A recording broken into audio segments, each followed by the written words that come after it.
বাঁশি দিলে, কত বোঝালে সীতানাথ। খোকার এক বুলি তার আকুল কান্নার মধ্যে। বাবা, বাবা, আমি তোমার সঙ্গে যাব, আমি নটার গাড়িতে যাব। ও বাবা, বাবা, আমাকে নিয়ে যা, আমি নটার গাড়িতে যাব, আমাকে নিয়ে যা বাবা।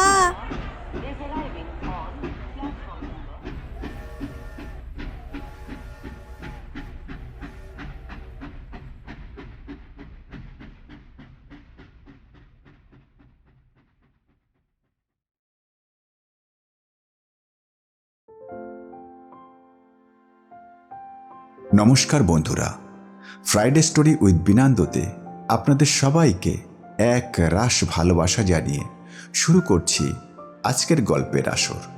আজকের গল্পের আসরে আপনাদের জন্য নিয়ে এসেছি প্রাণের লেখক বিভূতিভূষণ বন্দ্যোপাধ্যায়ের এক অবিস্মরণীয় গল্প, সীতানাথের বাড়ি ফেরা। তো চলুন শুরু করা যাক আজকের গল্প।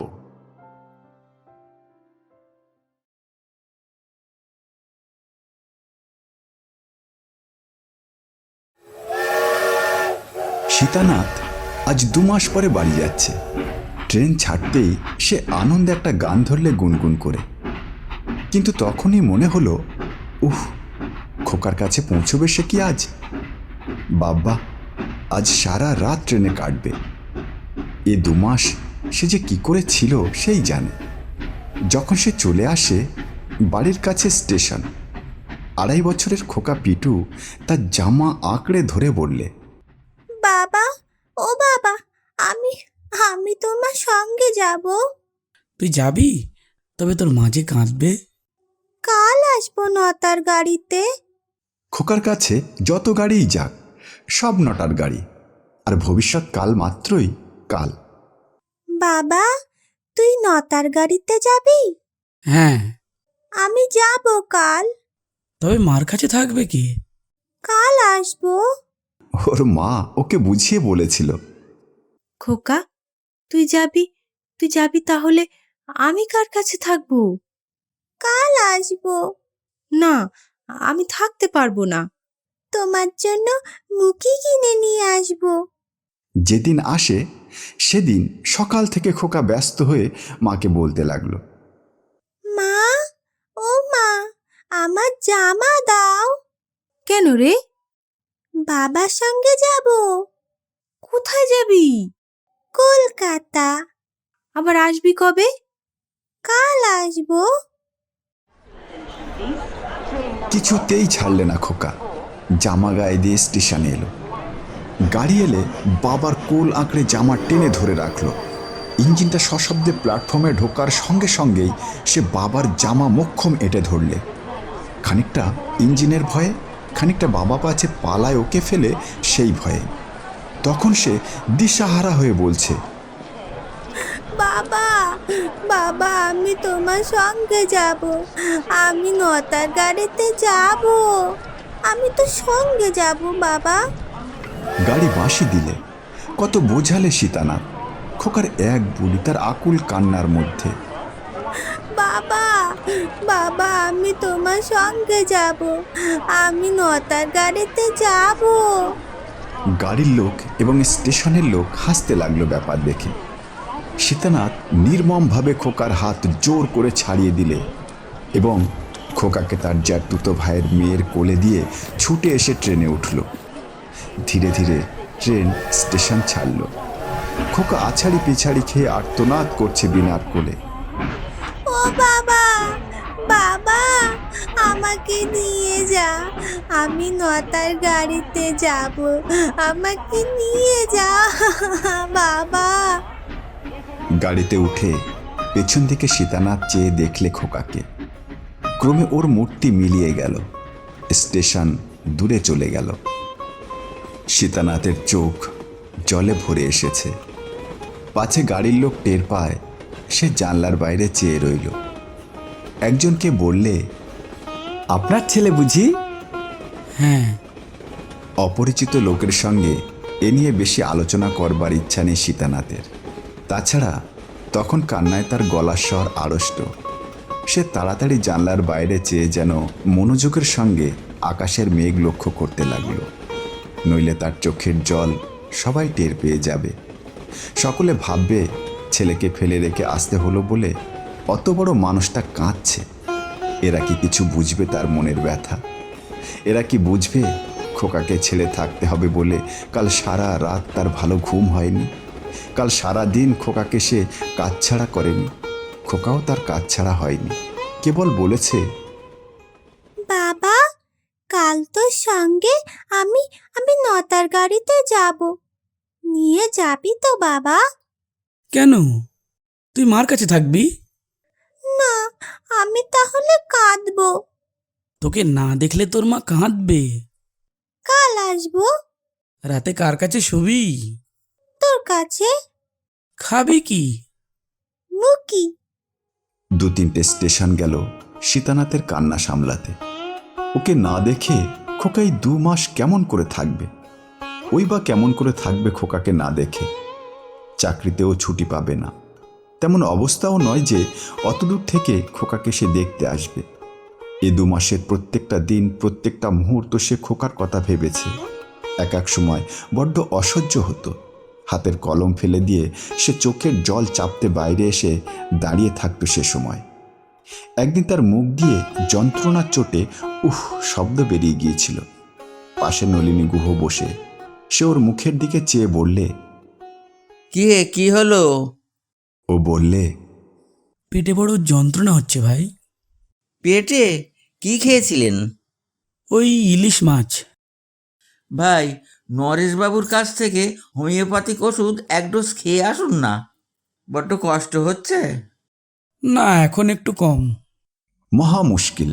কিছু ভাববার জন্যেই লোকের মাঝখানে বসে। খোকার কথা ওদের কাছে বলে লাভ নেই, ওরা কিছুই বুঝবে না। তার মনের সে নিদারুণ কষ্ট, শুধু দাঁত বের করে হাসবে। খোকা অত ভালোবাসে কেন তাকে? খেলা করবে, নিজের বয়সী ছেলে মেয়ে কত এসেছে তাও বলবে। বাবা, খেলা করবি আয়। আরে তোরা খেল। না বাবা, আয় খেলা করবি। ওর কাপড় ধরে টেনে নিয়ে খেলায় নামিয়ে তবে ছাড়বে। খাবার সময় তার হাতে ভিন্ন খাবে না, কোথাও যেতে দেবে না। জামা গায়ে দিলেই অমনি হেসে বলবে, বাবা, বেড়াতে যাবি? আমায় নিয়ে যাবি তো? আচ্ছা আচ্ছা খোকা, চলো। আমায় বকবি নে তো? একবার খোকাকে নিয়ে বেড়াতে গিয়ে কি কারণে ওকে একটা চড় মেরেছিল। খোকা সেই কথা মনে রেখে দিয়েছে, বাবার সঙ্গে বেরোবার আগেই বলবে, আমায় বকবি নে তো? না বাবা, বকবো না, চলো। আমায় মুকি কিনে দিস? আচ্ছা, দেব। 1 পয়সার মুকি। আমায় কি কিনে দিবি? 1 পয়সার মুখে কিনে দেবো? আচ্ছা, কাল কিনে দেব। তাই দিস। কত দূর গাড়ি এলো, মোটে 12 হারোয়া। গাড়ি যেন আর চলছে না। ঘুমোবার চেষ্টা করে দেখলে সীতানাথ। ঘুমোলেই অমনি খোকা এসে হাসি মুখে সামনে দাঁড়ায়। ওর মুখ যেন স্পষ্ট মনে হয় না, যেন ভুলে গিয়েছে খোকার মুখ। কতক্ষণে গাড়িটা গিয়ে পৌঁছবে? আজ 15-20 দিন দেশের চিঠি পায়নি। কেন এমন হলো? 2-3খানা পত্র দিয়েছে, তারও কোনো উত্তর পায়নি। এমন তো কখনো হয় না। ওহ, এ কদিন সাহেবগঞ্জে কি ছটপট করেই কেটেছে। রোজ ভেবেছে, দিন গুনেছে, আর কদিন আছে? আর 7 দিন, আর 6 দিন, আর 5 দিন। দিন যেন আর যেতে চায় না। একটা দিন এত লম্বা হয় কেন? আগে তো দিনগুলো আসতো আর যেত, তত বোঝা যেত না যে দিনগুলো এত লম্বা হয়। তারপর গতকাল রাতে যখন সে বিছানায় শুতে গেল, তখন সে শুধু প্রতীক্ষা করছে কতক্ষণে সকাল হবে। ভালো ঘুম হয়নি। জানলা দিয়ে চেয়ে দেখেছে, ঘুম ভেঙে ওঠে। একবার উঠল, তখন ঘড়িতে টুংটুং করে বাজলো 2টো। একবার উঠল, তার কিছু পরে বাজলো 3টে। এক ঘুমে রাত ভোর হয় অন্যদিন, আজ এমন হয় কেন? আবার ঘুমোলো, তখন চেয়ে দেখল জানলা দিয়ে বাইরে চমৎকার জ্যোৎস্না। প্রথমটা জ্যোৎস্না বলে বোঝা যায়নি, ভোরের আলো বলে মনে হলো। ওর বহু প্রতীক্ষিত প্রত্যুষ্টি, যেদিন ও বলতে পারবে আজ আমার খোকার কাছে যাওয়ার দিন। কিন্তু না, ওটা শেষ রাতের জ্যোৎস্না। সকালের এখনো বিলম্ব আছে। টং টং করে বাজলো 4টে, একটু পরেই। এইবার সে ঘুমোবে, এইবার উঠে দেখবে সকাল হয়ে গিয়েছে। 2 মাসের আকুল প্রতীক্ষার সেই সকালটি, যে সকাল কোনোদিন আসবে বলেই বিশ্বাস হয়নি ওর, যে সকাল ছিল কামনার সপ্ত সমুদ্রের পারে, তা এলো ওর চোখের সামনে রূপ ধরে। সত্যিকার পাখি ডাকা সেই অপরূপ সকালটি। তারপর কত কষ্টে সকাল হলো, আর সে রওনা হবে খোকার কাছে। পৃথিবীতে এমন অপূর্ব সকাল নামে। ট্রেন কত দূর এলো? গাড়ির মধ্যে বড্ড গরম, ঘুম আসে কই। সীতানাথ শুয়ে শুয়ে ভাবতে লাগলো, নৈহাটি থেকে খোকার জন্য নিতে হবে লেবেন চুষ, খেজুর, কোনো একটা খেলনা, একটা জামা, স্ত্রীর জন্যে একখানা কাপড়। খোকা কেমন বলতো, বাবা, ও বাবা, তুই কোথায় গিয়েছিলি? আমার জন্য কি আনলি? মুরগি? ভালো কথা, ও মুরগি বড় ভালোবাসে। মুরগি কোথা থেকে নেবে ওর জন্যে? রানাঘাটের মুরগি ভালো, সেখান থেকেই নেবে। আর কি খাবার নেওয়া যাবে? খোকার জন্য কিছু রসগোল্লা। আবার সীতানাথ ঘুমিয়ে পড়ল। নৈহাটি পৌঁছে গেল গাড়ি। রানাঘাটের ট্রেনের এখনো অনেক দেরি। হাত মুখ ধুয়ে সে চা খেয়ে নিলে, তারপর খোকার জন্যে বাজার করলে। ট্রেন এলো বেলা 9টায়। তখনই সে উঠে বসল। ট্রেনগুলো আজকাল এমন আস্তে আস্তে যায়, স্বাধীনতা লাভের পর সব গোলমাল হয়ে গিয়েছে। আগেকার ট্রেন অনেক জোরে চলত। এক একটা স্টেশনে যদি বা দয়া করে থামে, ছাড়তে আর চায় না। তাড়াতাড়ি ঘন্টা দিয়ে দে না কেন বাপু, এত কি তোমাদের কাজ? চাই কেক, ভালো কেক, মেয়েতে আছে মাখন, ডিম, কিশমিশ, বাদাম, পেস্তা। বাজারে যার দাম 2 আনা, আমাদের কোম্পানির প্রচারের জন্য তাই দিচ্ছি 1 আনায়। বাড়িতে সবার জন্য, ছেলে মেয়ের জন্য নিয়ে যান, আগে খান পরে দাম। ভাই সকল, ভালো কেক, ভালো কেক, প্রতুল কোম্পানির ইংলিশ কেক। এই কেক, এদিকে এসো। এই কত করে? বলছি ভালো হবে তো? আরে নিয়ে যান মশাই, এই গাড়িতে আজ আমি 1 বছর ধরে কেক বিক্রি করছি, সবাই আমায় জানে। প্রতুল কোম্পানির কেক বললে সবাই চেনে। ভালো না লাগে লাইনের উপর ছুঁড়ে ফেলে দিন, দাম ফেরত দেবো। প্রতুল কোম্পানির ইংলিশ কেক বাবু। আচ্ছা আচ্ছা, দাও 4খানা, 14 পয়সা দিই। খোকা এই জিনিস কখনো খায়নি। পাড়াগাঁয়ের শিশু, সে চিনেছে শুধু মুরগি। বড় খুশি হবে। এই কোন স্টেশন? এখনো মদনপুর আসেনি? না, এদের নিয়ে আর পারা গেল না। ইঞ্জিনের কয়লার আঁচকি নিভে গেল নাকি? রানাঘাট! তাড়াতাড়ি নেমে পড়ল সে। ওদিকে লাইনের গাড়ির কত দেরি। আচ্ছা, আগে মুরগি টুরগি কেনা যাক না, পাকা কলা বিক্রি হচ্ছে। খোকা কলা খেতে ভালোবাসে। একবার খোকা বলেছিল, আমাকে একটা পয়সা দিও, কেন রে খোকন? আমি তোকে কলা কিনে দেব। হায় রে খোকা, তুই জানিস নে, 1 পয়সার আজকাল কোনো জিনিসটাই পাওয়া যায় না। তুই সেকেলে সরল শিশু, কিছুই বুঝিস নে। 13.5 আনা গেল মুরগি আর কলা কিনতে, তাও মাত্র 4টি পাকা কলা খোকনের জন্যে। 5 পয়সা করে এক একটি কলা। মুশকিল হলো টিকিট করতে এসে। ওর মাথায় আকাশ ভেঙে পড়ল। বন্যার জলে হরিনারায়ণপুরের নিচে কোদলা নদীর পুল ভেঙে গিয়েছে। লাইনের উপর জল। ট্রেন চলাচল 3 দিন বন্ধ আছে। কবে খুলবে তা কেউ বলতে পারলে না। দেশ বন্যাতে নাকি ভেসে গিয়েছে। সর্বনাশ! সীতানাথের কান্না এলো প্রায়। সে এখন কি করে? 3 দিন সে থাকবে কোথায়? তাকে তাহলে আবার সাহেবগঞ্জে ফিরে যেতে হবে। কত জিনিস সে খোকার জন্য কিনেছিল, মুরগি, কলা, লেবুন জুস, সেসব কি হবে? একজন লোকের সঙ্গে হঠাৎ তার দেখা হয়ে গেল। তার মুখে ও শুনলে চূর্ণী নদীর ঘাট থেকে নৌকা ভাড়া পাওয়া যায় ওদিকে যাওয়ার জন্যে। সে নিচে যাবে কোলা কুলবেড়ে গ্রামে। সীতানাথের গ্রাম কুলবেড়ে থেকে কোলা কুলবেড়ে 5-6 ক্রোশ উত্তরে। একখানা নৌকা ওরা ভাড়া করলে চূর্ণী নদীর ঘাট থেকে। বেলা 9টার সময় নৌকা ছাড়ল। মাঝির মুখে শুনলে তাদের গায়ের দিকে বন্যা নেই। হরিনারায়ণপুরের নিচে পুল ভেঙেছে কোদলা নদী ও ভাঙড় নদীর বানে। মাঝিকে বললে, বলছি মাঝি, কতক্ষণে কুলবেড়েতে বেড়াতে পারবে? তা কি বলা যায় বাবু, জলের কাণ্ড, সাজ হতে পারে। চূর্ণী নদীর জলে ঢল নেমেছে। রানাঘাট টাউন ছাড়িয়ে দুধারে পাড়াগা। ভাদ্রের নদী কুলে কুলে ভর্তি। বাবলা গাছে হলুদ হয়ে ফুল ফুটেছে। বুনো কচুর লম্বা লম্বা ফুল ফুটেছে জলের ধারে। আউশ ধান কাটছে চাষিরা নদীর দুধারে হলদে খেতে। সীতানাথ চূর্ণী দিয়ে নৌকা করে জীবনে প্রথম এলো এদিকে। মাঝে মাঝে গ্রামের ঘাটে মেয়েরা ঘড়া ভরে জল নিয়ে ভিজে কাপড়ে ডাঙায় উঠছে। বাঁশবনের পথে অদৃশ্য হয়ে যাচ্ছে। ওর বেশ লাগছিল। কাল কাসুন্দির ফুলে নদীর ধার ছেয়ে গিয়েছে এক এক জায়গায়। কাশের ফুল বর্ষার হাওয়ায় দুলছে। সাদা কাশ ফুলে বন বনানী নদীর তীর যেন শুভ্র বর্ণের হাসি হাসছে। নীল আকাশ গাংচিল ছো মেরে মাছ ধরছে। জেলেরা দোয়ারি পাচ্ছে জলে নেমে। ও জিজ্ঞেস করলে, কি মাছ হবে হ্যাঁ গো? চিংড়ি। নৌকো কোথাকার? রানাঘাটের। কনে যাবে?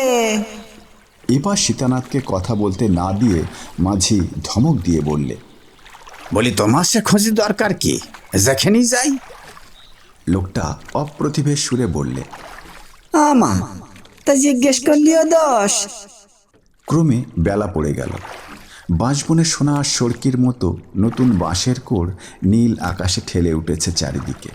বন্ধদুলের হলুদ বরণ ফুলের পাপড়িতে পাপড়িতে প্রজাপতির নৃত্য। বনসিমের নীল ফুল ঝোপের মাথায়।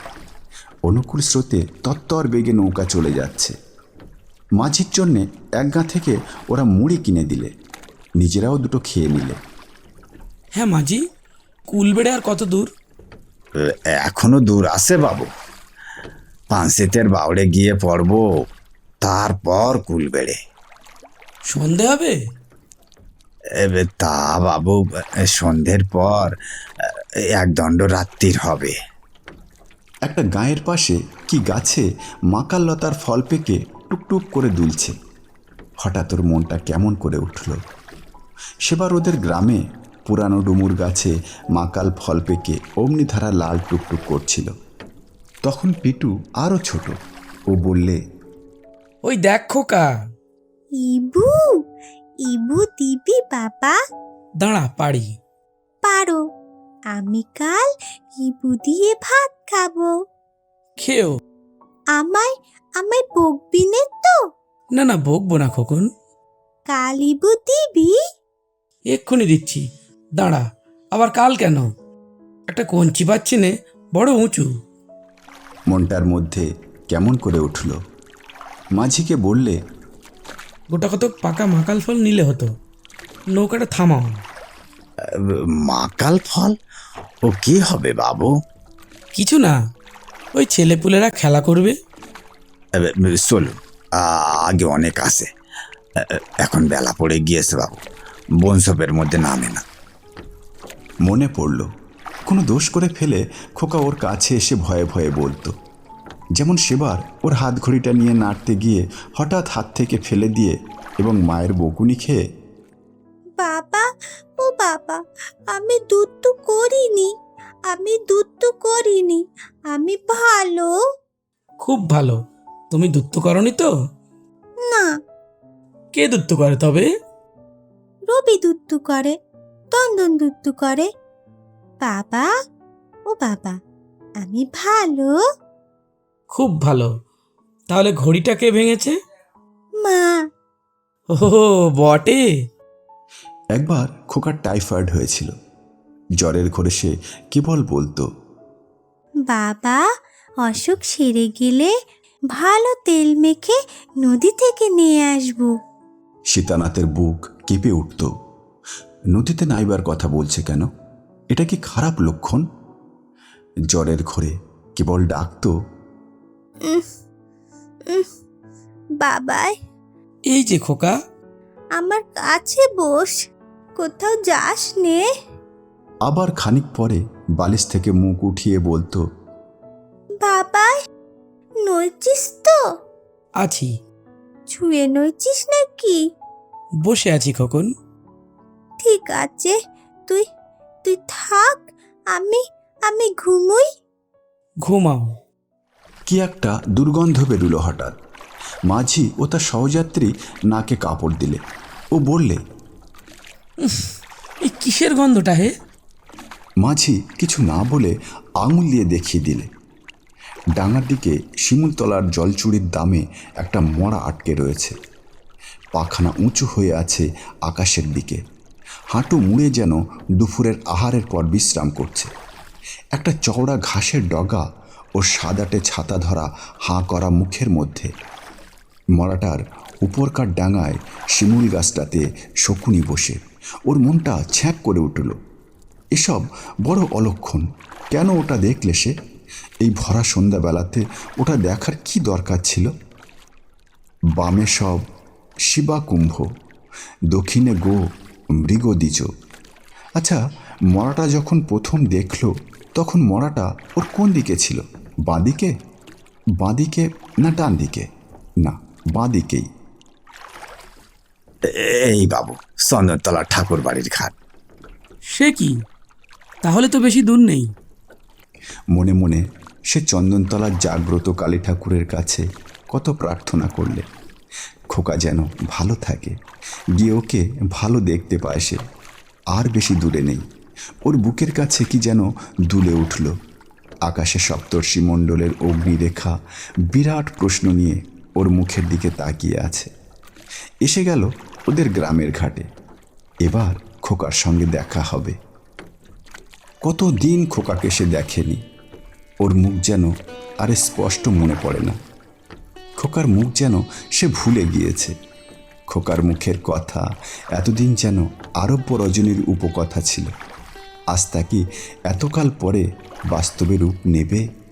সত্যিকারের খোকা ওর সামনে এসে দাঁড়াবে? স্বপ্নের খোকা নয়, কত বিনিদ্র রজনীর স্বপ্নের সঙ্গে তার তফাৎ থাকবে তো? এই পরম মুহূর্তটির জন্যে যেন বিশ্ব সৃষ্টি। সমস্ত বিরাট নভমণ্ডলের ঘূর্ণমান নেবুলারাজি, মৃগশিরা, সপ্তর্ষি, শুকতারা, কালপুরুষ সব নিজ নিজ কক্ষে ভ্রমণশীল, শুধু তার এই পরম মুহূর্তটি সম্ভব ও সার্থক করে তোলবার জন্যে। নইলে ওসব অসার, মিথ্যে, অর্থহীন। প্রেম নেই যে বিশ্বে, সেটা আবার কি একটা বিশ্ব? সে ধূম ভস্য হয়ে মহাব্যোমে মিলিয়ে যাক না। কে দেখছে? কিসের সার্থকতা ওর অস্তিত্বের? সর্বংসাহা ধরিত্রী মাতার কোলে যাপিত এই মধুর মুহূর্তগুলি প্রেমের বাণী দিক থেকে দিগান্তরে, নিহারিকা থেকে নিহারিকান্তরে, এক নাক্ষত্রিক দ্বীপ থেকে দ্বীপান্তরে ছড়িয়ে পড়েছে। তাই বিশ্ব বেঁচে আছে, বিশ্ব দীর্ঘজীবী হয়ে আছে। নতুবা বিশ্ব নাবিশ্বাস তুলে খাবি খেত।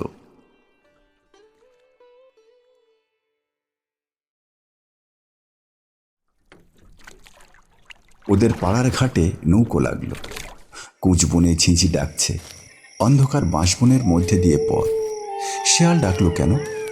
শেয়াল ডাকা কি ভালো? জোনাকি জ্বলছে তেলে কচুর ঝোপে। নিমাই জেলের সঙ্গে দেখা। সে জাল কাঁধে নিয়ে নদীর দিকে যাচ্ছে। বললে, কেটে যায়? আমি সীতানাথ। নিমাই, ভালো আছো? কে? খুড়ো মশাই আলেন? হ্যাঁ, ভালো আছেন? নিমাই যেন দ্রুত পদে চলে গেল। আর কোনো কথা বললে না কেন? বাড়ির সবাই ভালো আছে তো? নিমাই অত তাড়াতাড়ি চলে গেল কেন? যেন সামনে থেকে পালিয়ে যেতে পারলে বাঁচে। হয়তো তা নয়, হয়তো ওর মাছ ধরবার সময় বয়ে যাচ্ছে। এই জন্যে সে ছুটেছে নদীর দিকে। এই তো কাঁঠালতলা দিয়ে রাস্তা। সামনে শম্ভু চক্রবর্তীর বাড়ি। শম্ভু চণ্ডী মণ্ডপে দাঁড়িয়েছিল। বললে, কে? সীতানাথ, বাড়ি এলে? নৌকোয়? হ্যাঁ দাদা। আচ্ছা আচ্ছা, যাও যাও। আর কিছু বললে না কেন শম্ভুদা? বাড়িতে খোকা কেমন আছে এ কথা জিজ্ঞেস করতে সাহস হলো না ওর। আচ্ছা, শম্ভুদার মুখে একটা একটা কি একটা ঢাকবার চেষ্টা করছে বলে মনে হলো না? বামে সব শিবাকুম্ভ, দক্ষিণে গো মৃগদ্বিজ। মরাটা তখন কোন দিকে ছিল যখনও প্রথম মরাটাকে দেখলে? ওই তো বাড়ি। অন্ধকার মতো কেন? আলো জ্বলছে না কেন রান্নাঘরে? ওর পা বেজায় ভারী হয়ে গিয়েছে, পা আর চলছে না, গলা আড়ষ্ট হয়ে আর সুর বার হচ্ছে না। বাড়িতে সুধা আর খোকা আর একটা ঝি ছাড়া আর কেউ থাকে না। কার নাম ধরে ডাকবে? ঝিয়ের, না সুধার, না খোকনের? না, পা এত ভারী কেন? ডাকতে গিয়ে গলা দিয়ে সুর বার হয় না কেন? সারা পথ সাহেবগঞ্জ থেকে আজ দুদিন এক রাত্রির আকুল প্রতীক্ষার পরে নিজের ঘরের দূরে এসে প্রাণের ধারা শুকিয়ে গেল কেন? কি হয়েছে বাড়িতে? নিমাই জেলে কথা বললে না কেন? শম্ভু চক্রবর্তীর সঙ্গে এত কাল পরে দেখা, সেও ভালো করে কথা কইলে না কেন? বাঁশবন তেঁতুল গাছের নিচে অন্ধকার বাড়িটা ওর আড়ষ্ট মুখের ও মরা ছাগলের চোখের মতো অর্থহীন চোখের দিকে চেয়ে নীরবে দাঁড়িয়ে রইল। কোনো কথা বললে না। তেঁতুল গাছের ডালে লক্ষ্মী প্যাঁচার কর্কশ আওয়াজ, সঙ্গে সঙ্গে ঝটপট করে উড়ে যাওয়ার শব্দ।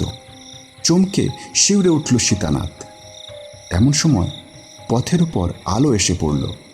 কারা আসছে ওদিক থেকে? গলার স্বর শোনা যাচ্ছে। সুধার গলা কেন? পরক্ষণে বিনোদের মা ঝি লণ্ঠন নিয়ে পথের সামনে এসে পড়ল। পেছনে সুধা ও তার কোলে খোকা। লণ্ঠনের আলোতে দেখা গেল স্পষ্ট।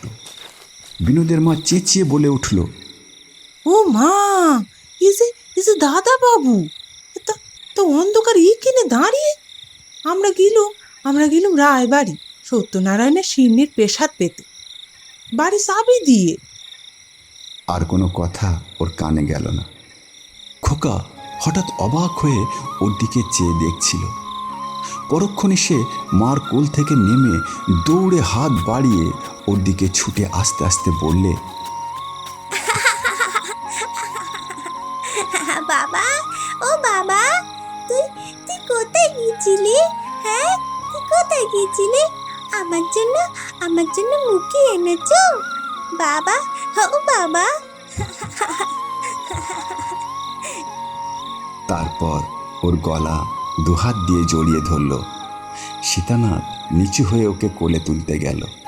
খোকা আদরের সুরে বললে, বাবাই, ও বাবাই, মুখে এনেছো বাবাই? তো আজ এই পর্যন্ত। আবার দেখা হবে আগামী সপ্তাহে ঠিক এরকমই আরেকটি অবিস্মরণীয় গল্পের সাথে। নমস্কার।